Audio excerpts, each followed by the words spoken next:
qızıl yel xəstəliyi, bu da bini qədimdən yaygın olan bir xəstəlikdir ki, həmişə bunun, belə deyim də, müalicə axtarıblar.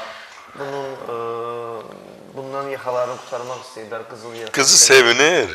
Deyir, doktor, bunun ayaqları nə yaxşı yumuşalıb, nə gözəldir dirəkləri, daş kimiydi. Anasını deyir də, müalicədən sonra. İradə xanımdır bu.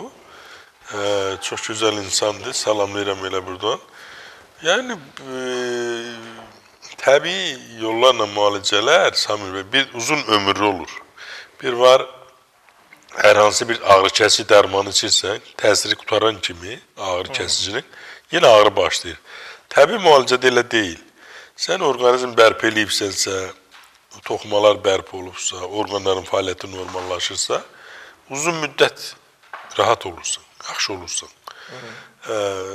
Məsələn, qandırıcı dərman içirsən, böyük faiz içir və içməlidir 40 yaşından sonra ki, tromb olmasın, infarkt olmasın, bircə gün kəsən kimi qan qatılaşır. İndi Allah verdiyi zəli, qoyursan, 6 ay qanını duru saxlayır. Qoymur tromb olsun, qoymur infarkt olsun, qoymur insult olsun.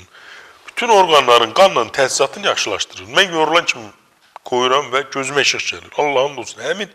Həmin belə bir zəli qutarmamış gözümə işıq gəlir.